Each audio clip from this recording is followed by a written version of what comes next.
तो देखो, तो हम फंडामेंटल ड्यूटी से रिलेटेड एमसीक्यू को करेंगे, ठीक है।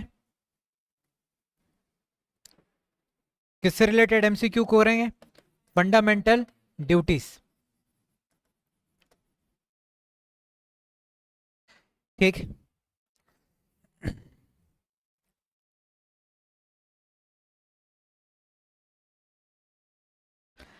अब ये फंडामेंटल ड्यूटी से रिलेटेड मैं कुछ पॉइंट बता देता हूं, उसके बाद अपन क्वेश्चन को चालू करते हैं, ठीक है। ठीक है, तो देखो, ये जो फंडामेंटल ड्यूटी है ना, ये हमारे ओरिजिनल संविधान में था क्या? नहीं था। ओरिजिनल संविधान का मतलब है मूल संविधान। मूल संविधान का मतलब है जो 26 जनवरी 1950 को लागू हुआ था, उस टाइम था क्या? नहीं था। ठीक है, तो इसको किसकी सिफारिश पर जोड़ा गया?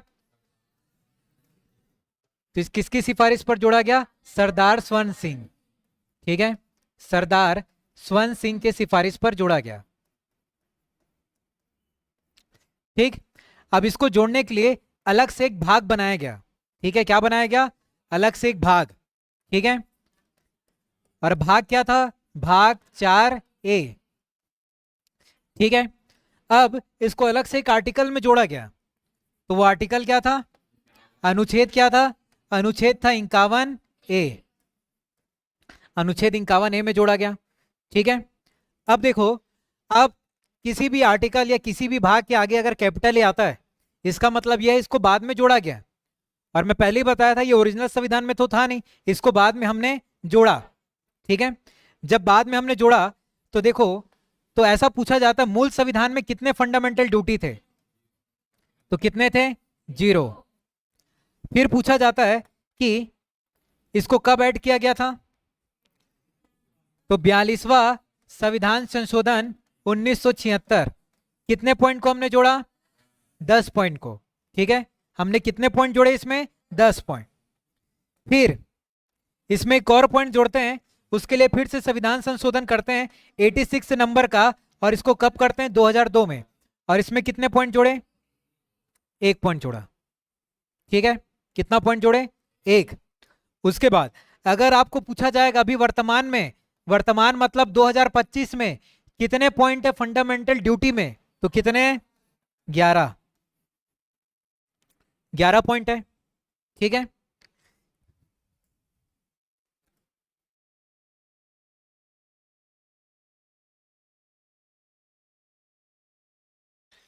11 पॉइंट है इसमें। फिर देखो, जैसे हम आपने मौलिक अधिकार पढ़ा था, फंडामेंटल राइट। उसमें क्या होता है? फंडामेंटल राइट भारत के नागरिकों को भी मिलता है और विदेशी लोगों को भी मिलता है, लेकिन ये किसको मिलता है? तो ये सिर्फ किसको मिलता है? फंडामेंटल ड्यूटी सिर्फ भारत के नागरिकों को। किसको मिलता है? भारत के नागरिकों को। उसके बाद ये न्यायालय में, ठीक है, जैसे इसमें जो भी बात लिखी गई है, जैसे क्या होता था मौलिक अधिकार में, क्या होता था उसमें जो बात लिखी गई रहती है उसको लागू, अगर वो लागू नहीं होता तो हम लागू कराने के लिए कोर्ट के पास भी जा सकते हैं। लेकिन इसमें यह बोला गया है कि अगर आपके मौलिक कर्तव्य फंडामेंटल ड्यूटी में जो बात लिखी गई है उसको लागू कराने के लिए आप कोर्ट में नहीं जा सकते। इसका मतलब न्यायालय में क्या नहीं है? ये प्रवर्तनीय नहीं है। ठीक है, अब ये जो फंडामेंटल ड्यूटी, मौलिक कर्तव्य का कंसेप्ट हमने लिया कहां से? तो कहां से लिया? सोवियत संघ से। कहां से लिया? सोवियत संघ से। ठीक है, इसके बारे में एक चीज और जान लो, इसमें टोटल कितने पॉइंट है? 11 पॉइंट। ठीक है, इस 11 पॉइंट का अगर आप क्या करते हो? उल्लंघन करते हो, फंडामेंटल ड्यूटी का क्या करते हो? उल्लंघन, तो क्या आपको सजा होगी? तो सजा नहीं होगी। ठीक है, सजा नहीं होगी। सजा इसमें तब हो सकती है जब इस 11 पॉइंट से रिलेटेड अगर कोई कानून बना दिया जाए, तब आपको उसके बेस पे सजा हो सकती है। ठीक है, ये समझ आया? अब देखो आगे अपन पढ़ते हैं क्या? एमसीक्यू। ठीक है, तो पहला सवाल, ठीक है, बाकी आपको 11 पॉइंट तो याद ही होगा। ठीक, अब देखते हैं पहला सवाल। मौलिक कर्तव्यों की अवहेलना करने वालों को, ठीक है, मौलिक कर्तव्यों की अवहेलना मतलब कोई उल्लंघन कर रहा है तो उसके लिए क्या व्यवस्था है? पहला, दंड देने की व्यवस्था है, दंड देने की व्यवस्था नहीं है, कुछ विशेष मामलों में दंड देने की व्यवस्था है, या अधिनियम बनाकर दंड देने की व्यवस्था है।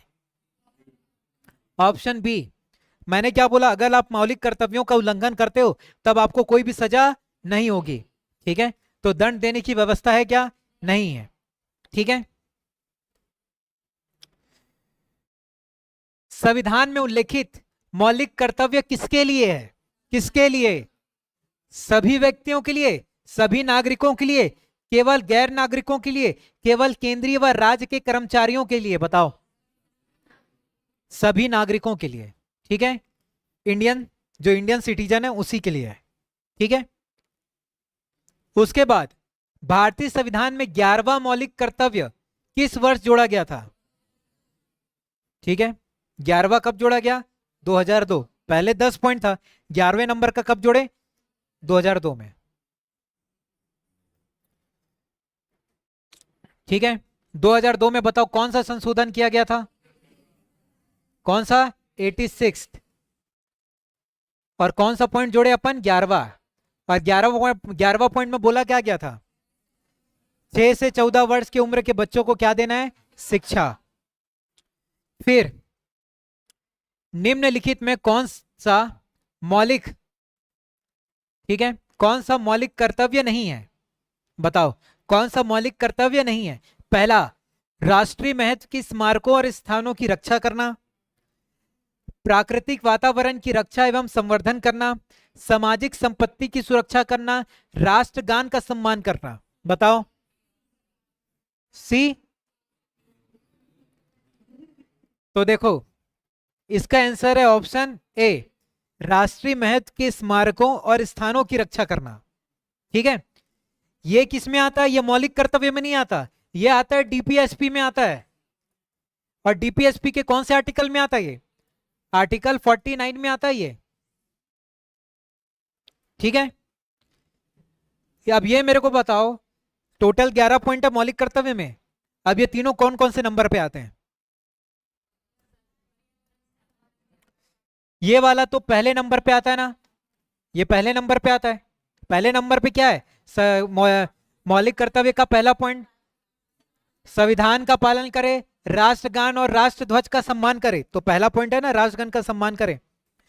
सार्वजनिक संपत्ति की सुरक्षा करे, ये कौन से नंबर का है? 9th नंबर का है। प्राकृतिक वातावरण की रक्षा और संवर्धन करना, ये 7वां, ठीक है। आ रहा समझ में? पॉइंट याद कियो तो बनेगा।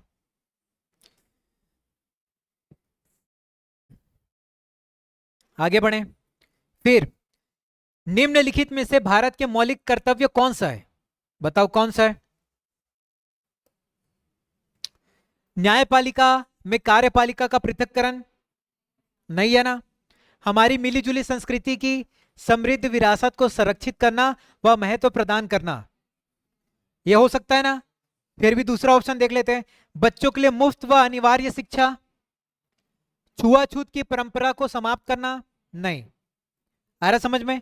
तो इसका ऑप्शन क्या है? ऑप्शन बी, हमारी मिलीजुली संस्कृति मतलब सामाजिक संस्कृति की बात की है।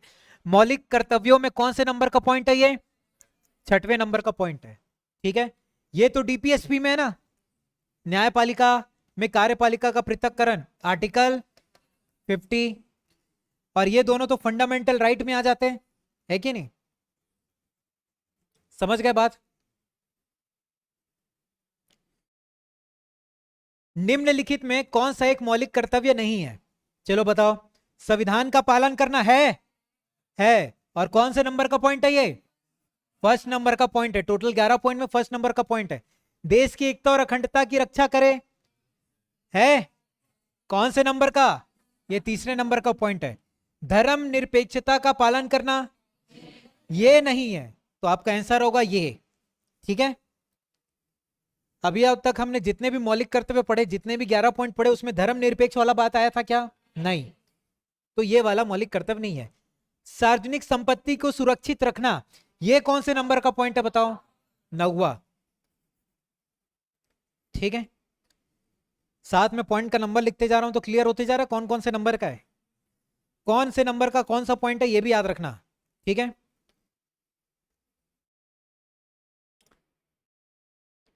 भारत के संविधान के किस अनुच्छेद में मौलिक कर्तव्य की चर्चा की गई है? तो कौन सा अनुच्छेद है वो? अनुच्छेद 51A, समझे?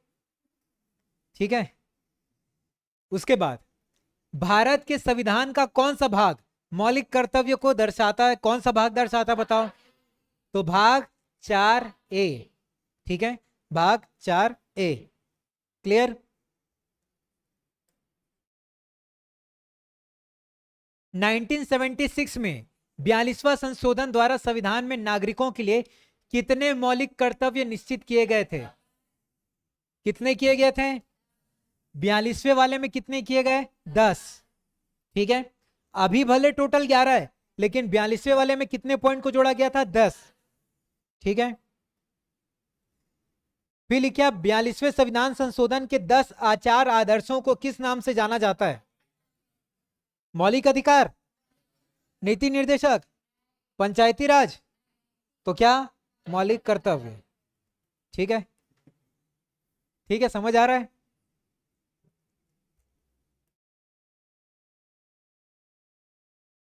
मौलिक कर्तव्यों को निर्धारित किया गया, कब निर्धारित किया गया? कौन से संशोधन में? 40, 43, 39, तो ये था 42वें।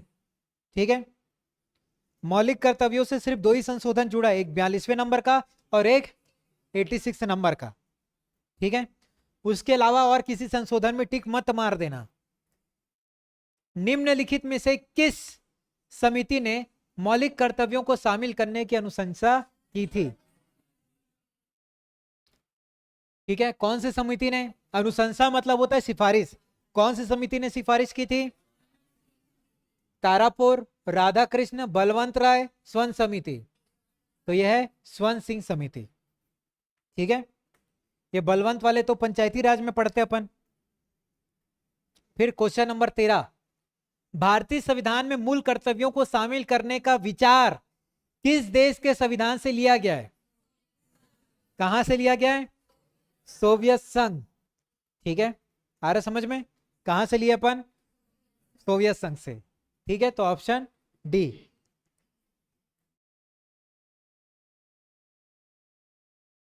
निम्न में से किस एक का संरक्षण भारतीय नागरिक का मूल कर्तव्य है? बताओ, इसमें से मूल कर्तव्य वाला कौन सा है? तो देखो क्या क्या लिखा है। ग्राम पंचायत नहीं, ये तो डीपीएसपी में आता है। आता है ना डीपीएसपी में? डीपीएसपी में आता है। कौन सा आर्टिकल बताओ? अनुसूचित जाति जनजाति, वन्य प्राणी। ठीक है, तो ये नहीं है। आंसर क्या है? राष्ट्रीय ध्वज। ठीक है, बाकी सब ये सब किस में आते हैं? डीपीएसपी में। अब ये बताओ, मैच द फॉलोइंग, कौन सा सही नहीं है बताओ? तो देखो, भाग 2 का नागरिकता है, सही है कि नहीं? भाग 3 का मूल अधिकार है कि नहीं? भाग 4 का राज के नीति निर्देशक तत्व है कि नहीं? भाग 4 का राज का नीति निर्देशक तत्व। फिर भाग 5 मूल कर्तव्य है? नहीं, भाग 5 मूल कर्तव्य नहीं है, भाग 4A है मूल कर्तव्य। ठीक है, तो ऑप्शन डी ये गलत था, भाग 5 नहीं होगा। तो ये गलत है ना भाई? ठीक, उसके बाद भारत की प्रभुता, एकता और अखंडता की रक्षा करें और उसे अक्षुण्ण रखें, या उपबंध किसमें किया गया है बताओ? तो किसमें किया गया है? मूल कर्तव्य में। अब एक सवाल जो आप क्लास में शायद ना पढ़े हो, उसका जवाब दो। निम्नलिखित में कौन स्वर्ण सिंह समिति के सदस्य रहे हैं? तो कौन रहे बताओ? ये चारों में कौन सदस्य रहे हैं? यहां पर ऑप्शन देखो ना भाई, यहां से मत बोल दो ये था वो था। ठीक है, इसमें से एक जन नहीं था, बाकी 3 थे। तो देखो, इसमें कौन सदस्य था और कौन सदस्य नहीं था। तो सदस्य ये नहीं थे, हरिदेव जोशी सदस्य नहीं थे, तो कौन सदस्य था? ए आर उनतुले, एस एस रे और सी एम स्टीव। ठीक है, तो कौन सा ऑप्शन होगा? C option. ठीक है, हरिदेव जोशी बस सदस्य नहीं थे, इसको अलग से अपने कॉपी में लिख लेना। ठीक है, तो स्वर्ण समिति में कितने लोग थे? ये 3 लोग थे।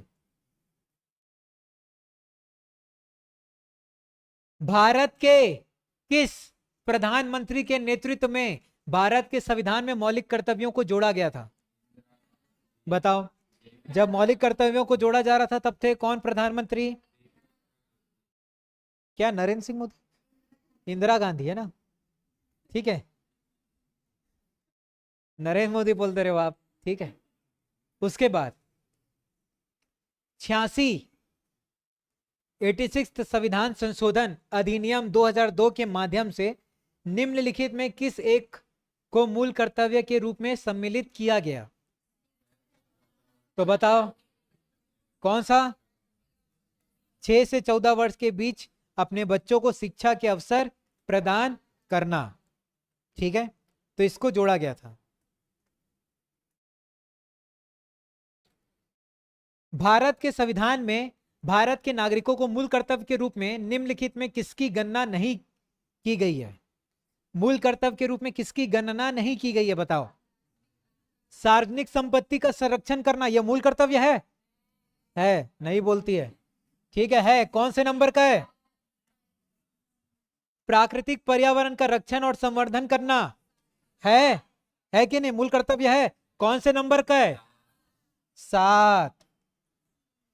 वैज्ञानिक मनोदशा तथा जांच पड़ताल की भावना का विकास करना। वैज्ञानिक मनोदशा बताया था कि नहीं? कौन से नंबर का है? 8। समझे भाई?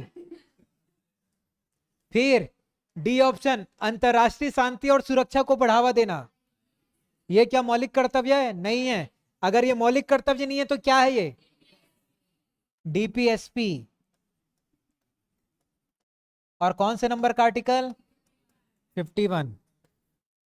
ठीक है, तो ऑप्शन डी।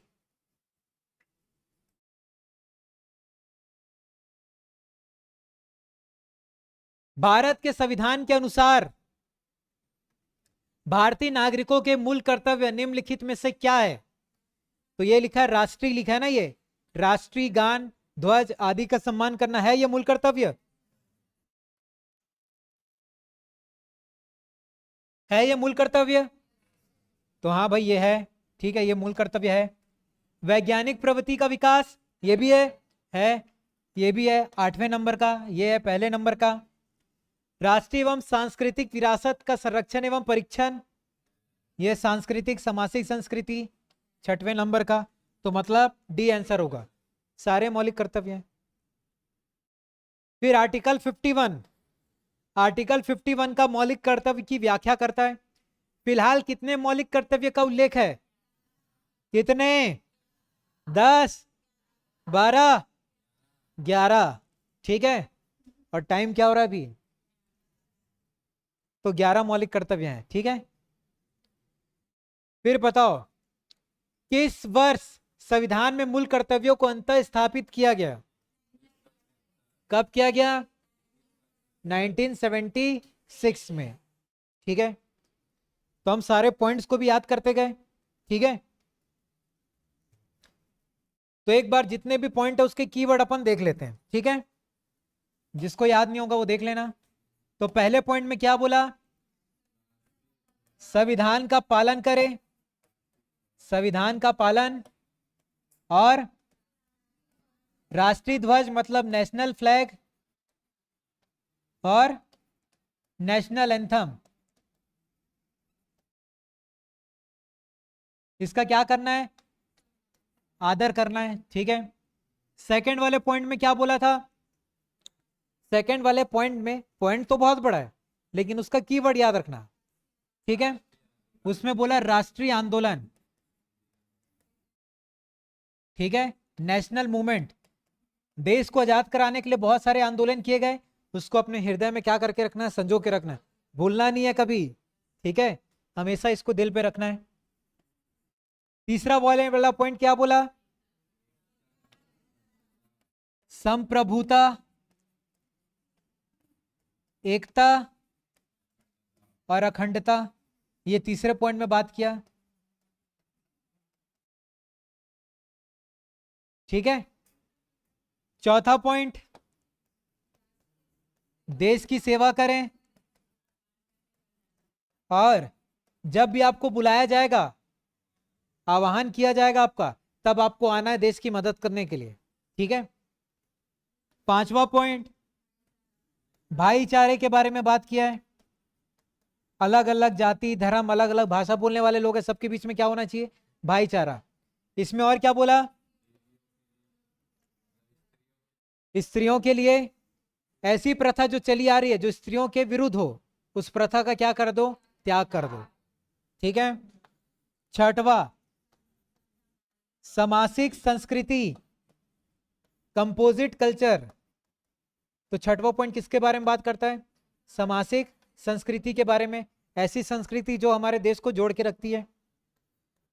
सातवां, संरक्षण करना है। किसका संरक्षण करना है? पर्यावरण का। पर्यावरण, वन, झील, वन्य जीव, इन सब का क्या करना है? संरक्षण करना है। आठवें पॉइंट में क्या बोला था? वैज्ञानिक दृष्टिकोण। ठीक है। कैसा दृष्टिकोण होना चाहिए? वैज्ञानिक दृष्टिकोण होना चाहिए। ठीक है। और किसके बारे में बात किया था? मानवतावाद। मानवतावाद का मतलब इंसान को इंसान के रूप में समझे। ठीक है। फिर 9वां पॉइंट, सार्वजनिक संपत्ति। ठीक है। किसका संरक्षण करना है? सार्वजनिक संपत्ति मतलब पब्लिक प्रॉपर्टी। पब्लिक प्रॉपर्टी का संरक्षण करना है। और क्या नहीं करना है? तो इसमें ही बोला है हिंसा नहीं करना है। ठीक है। 9वें पॉइंट में बोला है क्या नहीं करना है? हिंसा नहीं करना है। ठीक है। 10वें पॉइंट में बोला है, ठीक है, उत्कर्ष की बात किया गया है। सभी क्षेत्रों में आप अपना क्या करो? उत्कर्ष की ओर बढ़ने का प्रयास करो। ठीक है। मतलब सभी क्षेत्रों में, जो भी क्षेत्र में आप कदम रखो, सब में अपना 100% दो। सतत प्रयास करो मतलब अपना 100% दो। और 11वें पॉइंट में क्या बोला है? 6 से 14 वर्ष